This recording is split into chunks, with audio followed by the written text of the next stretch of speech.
na Conferência Global de Liderança do nosso movimento de igrejas. E o tema da conferência foi Em um Só Espírito. Queria mostrar para vocês a escritura tema da conferência, lá em Filipenses capítulo 1, versículo 27. Vamos!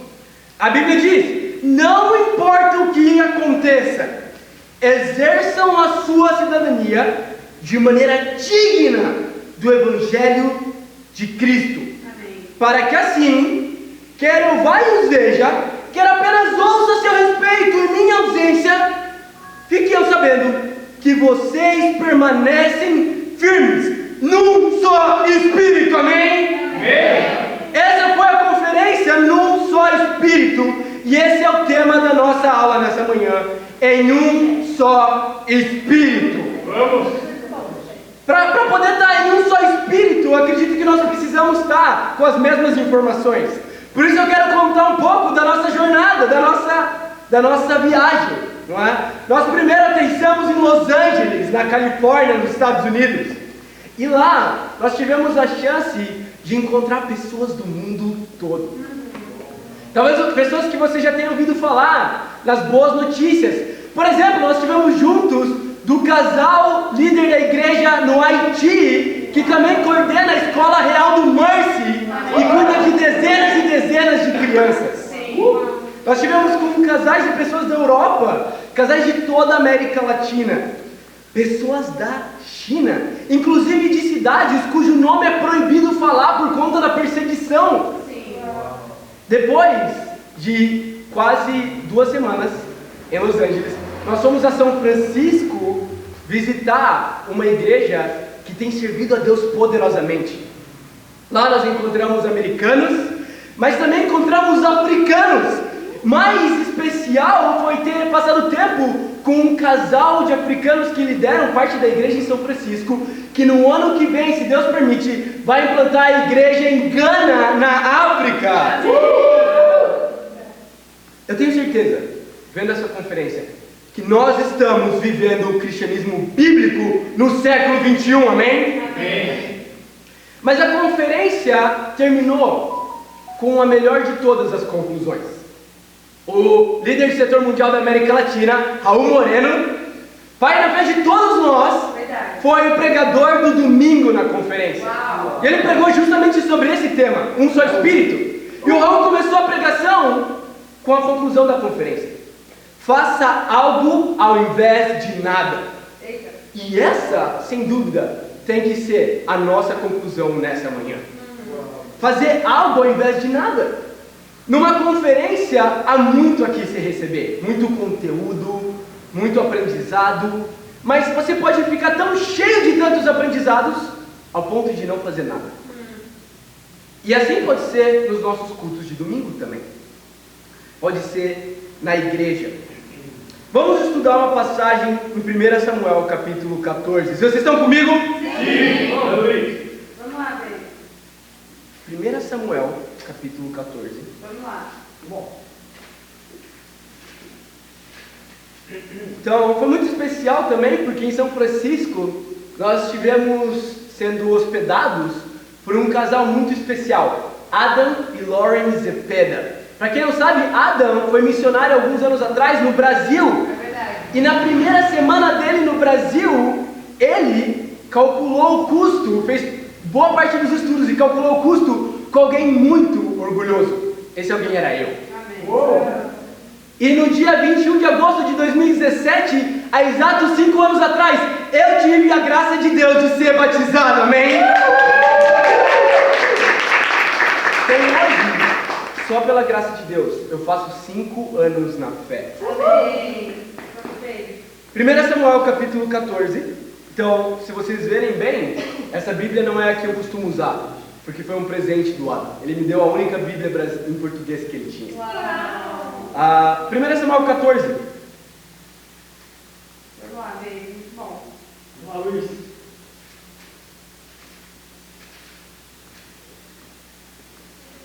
Versículo 1. A Bíblia fala: certo dia, Jonatas, filho de Saul, disse ao seu jovem escudeiro: vamos ao destacamento filisteu do outro lado. Ele, porém, não contou isso a seu pai. Saul estava sentado debaixo de uma romanceira na fronteira de Gibeá, em Migron. Com ele estavam uns 600 soldados, entre os quais Aias, que levava o colete sacerdotal. Ele era filho de Aitube, irmão de Icabode, filho de Finéias e neto de Eli, o sacerdote do Senhor em Siló. Ninguém sabia que Jonatas havia saído. Que passagem incrível!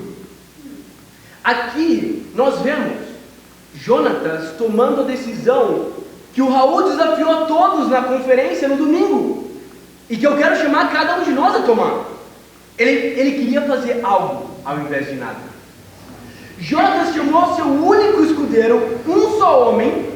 Israel estava lutando contra os filisteus, e ele, com um único homem, queria ir lutar contra todo o exército filisteu. Uau. Enquanto o seu pai Saul tinha 600 soldados, mas ele estava fazendo o quê? Sendo covarde, se mantendo atrás de uma árvore. O seu pai, infelizmente, estava escondido atrás de uma romanceira por conta da sua covardia, mesmo que estava com o exército inteiro. E Jonatas sozinho disse ao seu escudeiro: vamos lá fazer algo para o nosso Deus. Uau. É interessante, o número de pessoas que você tem não dita quais vão ser as suas ações. O que dita é o seu espírito, o que dita é a sua relação com Deus. Aqui nós vemos que Saul tinha o que nós teríamos hoje em dia, seria uma igreja gigante, o que seria uma igreja super animada, ou que seria incrível, mas ele não conseguia ainda assim tomar decisões. Versículo 4: em cada lado do desfiladeiro que Jonatas pretendia atravessar para chegar ao destacamento filisteu, havia um penhasco íngreme. Um se chamava Bozés, o outro Semé. Havia um penhasco ao norte na direção de Micmas, e outro no sul, na direção de Gebá. E Jonatas disse ao seu escudeiro: vamos ao destacamento daqueles incircuncisos. Talvez o Senhor age em nosso favor, pois nada pode impedir o Senhor de salvar, seja com muitos ou com poucos. Versículo 7: disse o seu escudeiro: faze tudo o que estiveres em mente, eu irei contigo. Uau! Você com certeza vai querer um amigo como o escudeiro de Jonatas. Algumas traduções, algumas outras versões mostram que o escudeiro disse: eu estou com você em mente e em coração. Em outras palavras, eu estou com você em um só espírito. Essa era a relação de Jonatas e o escudeiro, um só espírito. E quem dera nós como igreja sejamos um só espírito. Quem dera nós vamos ao nosso convívio, nós vamos comer e os nossos assuntos, os nossos desejos são os mesmos. Que os nossos desejos são ver o mundo ser salvo. Sim. Quem dera. Hoje nós vamos aprender como ser um só espírito. Amém. Primeiro ponto: fique indignado. Fique indignado. Não aceite onde você está agora. Não aceite que você não deu fruto ainda esse ano. Não aceite que você ainda não alcançou seus sonhos espirituais. Não aceite as mentiras entrarem na sua mente. Indignação é sempre o motor para a mudança. Sempre é necessária indignação para mudar algo. O que é indignação? Indignação é raiva da situação. Nós precisamos ficar indignados para que Deus mude nossa situação. Vocês estão comigo? Sim. Nós precisamos. A verdade é que indignação é raiva da situação, mas na verdade nós temos muitas vezes raiva de outras coisas. Por exemplo, raiva da nossa família. Eu não consigo porque As condições que minha família me deu não permitem que eu consiga. Então eu tenho raiva do que fizeram comigo, do que me permitiram ser. Eu tenho raiva dos meus pais, dos meus filhos, raiva de pessoas. Talvez é raiva da esposa, do esposo. Eu não queria que ela fosse assim, não me ajuda. Talvez o que você mais tem raiva ainda é do pregador. Porque ele te fala coisas que você não quer ouvir. Você talvez tenha até raiva dos irmãos da igreja tentando te ajudar. Tentando entrar na sua vida. Lidar com coisas que nem tem a ver com eles. Eles já têm problemas suficientes para lidar. Pecados deles mesmos. Eles estão tentando te amar e você está sentindo raiva. E tem mais uma pessoa de quem você pode sentir raiva. De si mesmo. Pensando muito mal de si mesmo. Eu não posso mudar. Eu sou horrível. E você acaba não mudando porque acredita mesmo que não pode mudar. E como um ciclo vicioso, isso te alimenta e te deixa cada vez mais para baixo. Sabe, eu quero te inspirar nessa manhã a não ficar furioso com as pessoas, não ficar furioso consigo mesmo, não ficar com raiva de alguém, não ficar com raiva de Deus. Deus é perfeito, Deus é incrível, Ele te fez como deveria ser, não deveria ser diferente. Para de ser rebelde, fica indignado com a situação. Muito bom, Luiz. Nós precisamos mudar a situação. Eu gosto de uma frase de um homem chamado George Bernard Shaw. Ele disse certa vez: alguns homens veem as coisas como elas são e dizem por quê. Eu sonho com as coisas do jeito como elas nunca foram e pergunto por que não? Amém. Por que não pode ser o que nunca aconteceu antes? Quero que você se pergunte por que o que não aconteceu ainda não pode acontecer. Fique indignado com a situação, amém? Amém. Muito bom, Luiz. Vamos continuar lendo no versículo 8. Vamos lá. A Bíblia fala: Jonatas disse: venha, vamos atravessar na direção dos soldados e deixaremos que nos avistem. Se nos disserem, esperem aí até que cheguemos perto. Ficaremos onde estivermos e não avançaremos.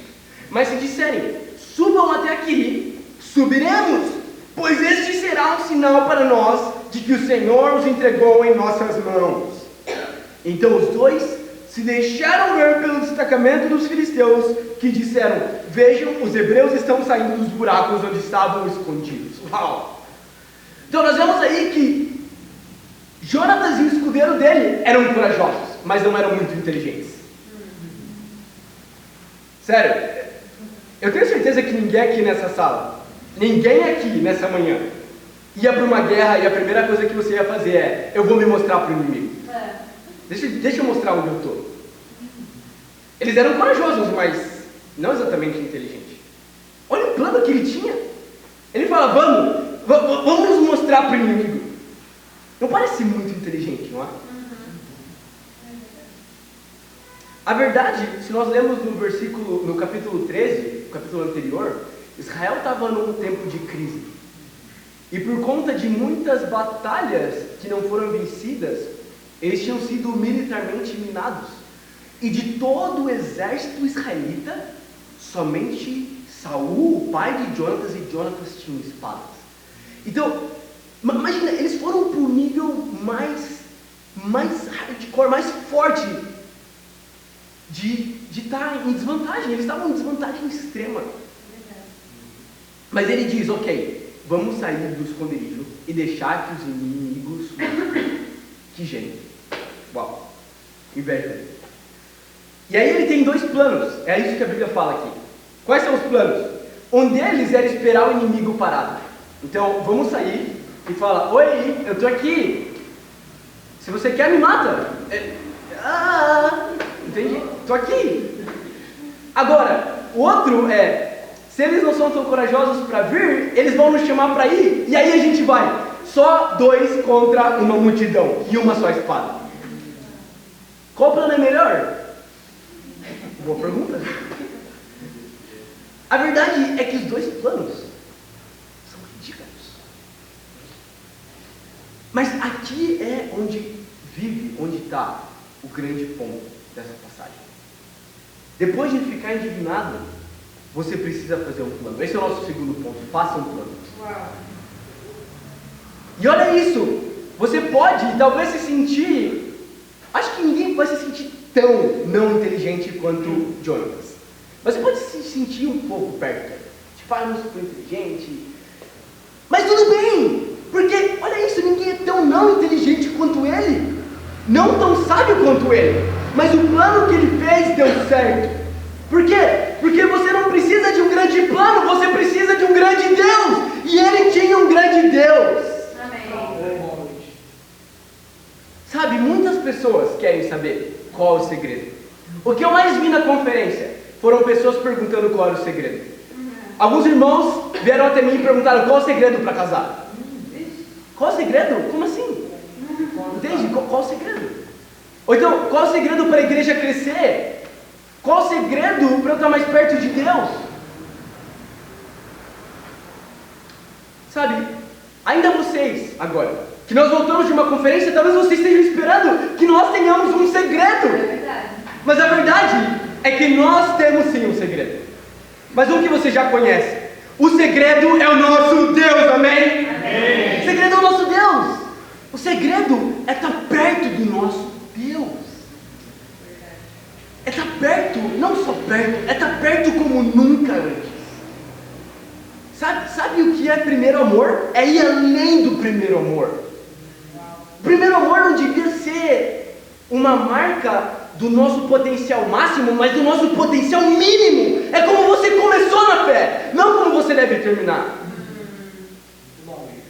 Faça um plano. Não precisa ser um plano excepcional. Não precisa ser incrível. Sabe, nós fomos para os Estados Unidos, onde o dinheiro custa 5 vezes do dinheiro do Brasil. E não tinha um plano de como nos manter lá, a verdade. Tinha um plano, mas um plano todo torto. E em todos os momentos, Deus cuidou de nós, amém? Então, a minha inspiração para você é faça um plano. Faça um plano para tomar uma decisão. Faça um plano para crescer, para avançar. Faça um plano para que nós sejamos um só em espírito. Sabe? Faça um plano. Você não sabe cantar, faça um plano para cantar. Você não está tendo estudos bíblicos, faça um plano para ter estudos bíblicos. Como a gente faz isso? Evangelizando. Nós precisamos de um plano. Versículo 12. Vocês estão comigo? Sim. Eu não me importo de perder o resto da minha voz. Perdi boa parte dela na conferência, mas eu estou animado de acabar com ela aqui, amém? Versículo 12. E gritaram para Jonatas e seu escudeiro: subam até aqui e lhes daremos uma lição. Uau! Uau, imagina isso! Vem aqui que eu vou te dar uma surra! Tá bom, nós vamos! Eles falaram. Versículo 12 ainda. Diante disso, Jonatas disse a seu escudeiro: siga-me, o Senhor os entregou nas mãos de Israel. Uau, a fé de Jonatas é incrível, porque ele vê o inimigo chamando ele para briga, e ele fala: Deus me deu a vitória. Ele não pensa: nossa, Deus não é bom porque o inimigo está querendo brigar comigo. Ele não pensa: nossa, eu vou ter que brigar, que chato, deixa eu voltar e aceitar minha derrota. Ele pensa: nossa, agora que o inimigo quer brigar comigo, é aí que Deus me deu a vitória. Uau! Que é isso? Fé. Versículo 13. Jonatas escalou o desfiladeiro.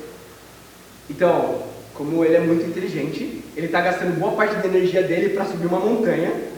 E tipo, sério, já era um plano inteligente, não é? Mas está ficando mais difícil. usando as mãos e os pés. Amém. Que bom que ele usou as mãos e os pés. Amém. E o escudeiro foi logo atrás. Jonatas os derrubava e seu escudeiro logo atrás dele os matava. Naquele primeiro ataque, Jonatas e seu escudeiro mataram cerca de 20 homens numa pequena área de terra. Bom, aqui nós temos o nosso terceiro ponto. Veja a vitória antes que ela aconteça. Veja a vitória antes que ela aconteça. Bom. Talvez se torne difícil para nós entender como nós podemos ver as vitórias antes delas acontecerem. E aqui está a resposta. Nós vemos as nossas vitórias em oração. As orações que nós fazemos a Deus nos permitem enxergar além do que os olhos podem ver. Você precisa acreditar em suas orações. Mas sabe do que? Para acreditar em suas orações, você precisa orar. Uau. Que orações você tem feito? As orações de 5 minutos enquanto corre para o ônibus? As orações enquanto dirige? Enquanto você presta atenção mais na pista do que na oração? As orações enquanto presta atenção mais na mastigação do que no próprio Deus? Você precisa acreditar em suas orações, mas para isso precisa orar. E a Bíblia diz em Romanos 6 que nós não sabemos orar. E nessa mesma passagem de Romanos 6, a Bíblia diz que o Espírito Santo intercede por nós. A Bíblia fala que cada verdadeiro cristão, cada verdadeiro discípulo de Jesus tem o Espírito Santo morando dentro dele. E esse Espírito dentro de você, intercede por você. Ele deveria falar no seu lugar. Mas a verdade é que na maioria das vezes nós não deixamos que ele fale, não é? Você acha que o Espírito Santo está orando para conseguir uma boa promoção para comprar um iPhone? Você acha que o Espírito Santo está querendo interceder por meio de você para que Deus te permita comprar um tênis amanhã? Não, o Espírito Santo tem coisas mais importantes pelo que interceder, por salvar esse mundo perdido. O problema é que nós oramos por coisas que não são as que o Espírito oraria. Nós oramos por nós não oramos por Deus. Precisamos mudar o alvo das nossas orações pelo que o Espírito oraria. Pensa bem, pelo que Jesus veio à Terra para salvar você e salvar os próximos. Você precisa orar na mesma direção que o Espírito Santo. Nós precisamos orar para ter uma grande fé, amém? Amém. E aí nós vamos enxergar a vitória antes que ela aconteça. E aí você vai poder falar, isso vai acontecer. Você vai poder ser um profeta, uma profetisa, você vai poder falar, isso vai acontecer. Por quê? Porque na sua oração, sendo intercedida pelo Espírito Santo, você acredita que a batalha já foi vencida, amém? Amém. Versículo 15. Então caiu terror sobre todo o exército, tanto sobre os que estavam no acampamento e no campo, como sobre os que estavam nos destacamentos, e até mesmo nas tropas de ataque. O chão tremeu e houve um pânico terrível. Versículo 16. As sentinelas de Saul e Gibeá de Benjamim viram o exército filisteu se dispersando e correndo em todas as direções. Então Saul disse aos seus soldados: contem os soldados e vejam quem está faltando. Quando fizeram, viram que Jonatas e seu escudeiro não estavam presentes. Então nós vemos aí que Saul era um pai um pouco... estava desatento com o filho. O filho saiu dele, estava numa briga e ele não sabia. Versículo 18. Saul ordenou a Aias: traga a arca de Deus. Naquele tempo ela estava com os israelitas. Enquanto Saul falava com o sacerdote, o tumulto no acampamento filisteu ia crescendo cada vez mais. Então Saul disse ao sacerdote: não precisa trazer a arca, Na mesma hora, Saul e todos os soldados se reuniram e foram para a batalha. Encontraram os filisteus em total confusão, ferindo uns aos outros com suas espadas. Alguns hebreus que antes estavam do lado dos filisteus, que com eles tinham ido ao acampamento filisteu, passaram ao lado dos israelitas que estavam com Saul e Jonatas. Quando todos os israelitas que haviam se escondido nos montes de Efraim ouviram que os filisteus batiam retirada, também entraram na batalha perseguindo-os. Assim, o Senhor concedeu vitória a Israel naquele dia, e a batalha se espalhou para além de Bet-Aven. Uau! Uau! Essa passagem é incrível. A Bíblia fala que quando Saul ele percebe que Jonatas não está mais na romanceira onde eles estavam escondidos, ele começa a se preocupar e ele pede a arca de Deus. Por quê? Porque a arca de Deus significava o poder de Deus no meio do povo. Mas quando ele percebeu que o que Jonatas e o escudeiro tinham feito já tinha sido suficiente para pôr em confusão os filisteus, ele pensa, não precisa mais da arca. A verdade é que o poder de Deus já está aqui no meio de nós. E ele fala no versículo 20, que todos se reuniram e foram para a batalha também. Qual é o nosso quarto ponto? Deus amplifica suas vitórias. Deus amplifica suas vitórias. Olha o que acontece. Uau, a Bíblia é incrível. A Bíblia fala que depois de Jonatas e seu escudeiro vencerem somente alguns rapazes, junto com todo o exército israelita, eles vencem toda a batalha. Por conta de quê? De 20 homens que foram vencidos no início. Por conta de uma pequena batalha que foi vencida. Deus amplificou a vitória dele. Sabe, nunca subestime os pequenos começos. A verdade é que tudo começa pequeno. Tudo. Eu não me canso de lembrar de um dos melhores bate-papos que eu tive na minha vida. Foi o bate-papo da Química na USP. Eu lembro os momentos mais ocupados da minha vida. Eu estava fazendo a graduação na Química da USP, fazia graduação em Teologia, eu fazia meu estágio ao mesmo tempo, eu estava servindo uma das regiões da igreja, e nós tínhamos um grupo de discípulos incríveis, um grupo pequeno de discípulos incríveis, que se encontravam semanalmente por uma roda de discussão na Química. Alguns poucos, talvez 5 no máximo. E eu lembro de uma moça chamada Vanessa, que foi chamada para estudar a Bíblia. Eu lembro que essa moça era tão ocupada ou mais que eu. Ela fazia mestrado já em Química. Ela era peruana e tinha vindo ao Brasil somente para fazer o mestrado dela. O que implica que ela estava totalmente focada nisso. Era a vida dela. Ela foi chamada para estudar a Bíblia. Ela estudou a Bíblia. Mas ela não aceitou os desafios. E ela parou de estudar a Bíblia. Mas tinha uma irmã chamada Dani, cheia de fé, cheia de amor. A Dani falou, eu não vou desistir da Vanessa. Ela grudou na Vanessa. As duas se tornaram melhores amigas. E a Vanessa voltou a estudar a Bíblia. Depois de algum tempo estudando a Bíblia, a Vanessa foi batizada. E então, nas férias dela, ela foi para Lima, a cidade dela natal. E ela simplesmente foi uma discípula lá. Só isso, ela foi uma discípula incrível. Ela amou Deus, ela amou a família dela e ela batizou toda a família dela. Uau! E por causa de uma pessoa, por causa da Vanessa e por causa do impacto que ela teve na sua família, a missão de Lima foi enviada 2 anos antes do que o previsto. Uau! Nós temos um plano para evangelizar toda a América Latina. Sim. E nesse plano, a igreja de Lima só seria implantada em 2020. Mas por conta da Vanessa, da fé dela, a igreja foi implantada em 2018. Sabe, uma pessoa pode mudar tudo. A próxima pessoa com quem você compartilha pode ser a pessoa que vai mudar tudo.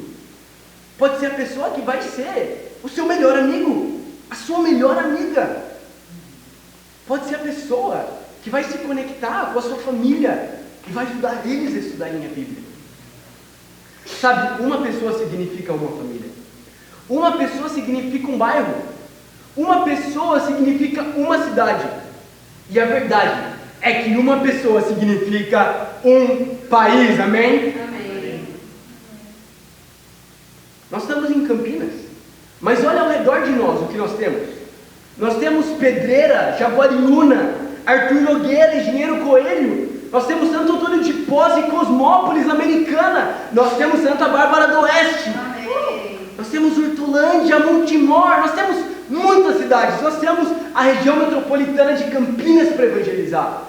Mas não só isso, nós temos o estado de São Paulo, Franca, Jales, Andradina, Damantina. Nós temos todos os lugares em que ir. Mas quem vai? Uma pessoa. Talvez aqui você encontre. Vai a esse lugar. Sim. Eu quero inspirar vocês, família, a entender que Deus amplifica as suas vitórias. Amém. Deus usa as suas vitórias. Nosso último ponto: sua vitória irá inspirar a outros. A sua vitória irá inspirar os outros.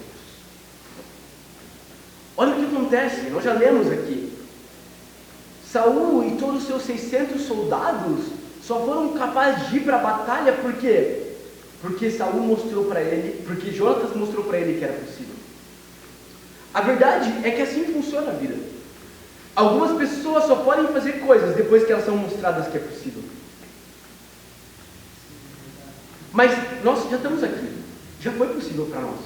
Uau. Nós somos os responsáveis agora para mostrar para o mundo que é possível. Sim. Uau. Está sobre o nosso colo, é nossa responsabilidade. Você já venceu. Obviamente, nós temos muitas vitórias que vencer ainda. Mas olha isso, seus pecados foram perdoados. Que a vitória é maior do que essa. Tudo é possível para você, se você crer. Depois que Jonatas ganhou, todos se animaram para também batalhar. E é assim que nós podemos mudar o mundo. Crendo que nós podemos mudar o mundo. E foi isso que mais me inspirou. Eu lembro quando, um pouquinho menos do que 5 anos atrás, um pouquinho mais do que 5 anos atrás, eu levei perto de 1 ano estudando a Bíblia, então quase 6 anos atrás, eu comecei a estudar a Bíblia. E o que mais me ajudou foi ver a vitória de outros homens. Porque eu fui na igreja, eu visitei os bate-papos, eu visitei as reuniões do corpo, e eu lembro de ver homens animados com Deus. Sabe, eles não estavam animados porque as notas tinham sido boas na faculdade. Eles estavam animados porque eles tinham tido um bom tempo com Deus. Amém. Eles estavam animados porque eles tinham um estudo bíblico com uma pessoa naquela semana. Uau! Eles estavam animados porque a missão estava no coração deles. E aquilo que eu tinha visto no mundo e tinha pensado, nossa, nunca é possível viver o verdadeiro cristianismo. Eu vi uma vitória vencida na vida daqueles homens. Isso me inspirou. Me fez pensar, nossa, eu posso também. Eu consigo. Eu posso ser puro, eu posso ser corajoso, eu posso ter fé, eu posso ser disciplinado. E a verdade é que se outros podem fazer, não é para você olhar para eles e pensar, nossa, eu não consigo. É justamente para você olhar para eles e pensar, nossa, eu posso fazer igualzinho a eles. Por quê? Porque o mesmo Espírito que atua neles é o Espírito que atua em você. O que importa não é você e suas limitações, o que importa é o nosso Deus. Por isso, sua vitória vai inspirar outros. Família, em conclusão, nós queremos ser um só Espírito. E essa viagem, na verdade, de 2 semanas, que eu tive a oportunidade de fazer para aprender como ser um só Espírito, não é nada perto do que a vida, do que a viagem da vida com Deus. A viagem todos os dias por um campo missionário, em que nós vamos batalhar para fazer algo ao invés de nada. Que nós vamos batalhar para ficar indignados. Nós vamos fazer planos, tomar decisões práticas, enxergar a vitória antes que ela aconteça. Entender que Deus amplifica nossas vitórias. E fazer com que nossas vitórias inspirem a outros. Fazendo tudo isso, nós vamos conquistar esse mundo por nosso Deus.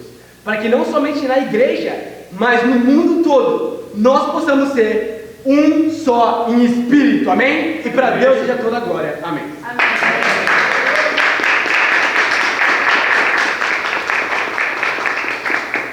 Esse é o momento da ceia. Então, o que eu queria inspirar cada um de nós, nesse momento de oração,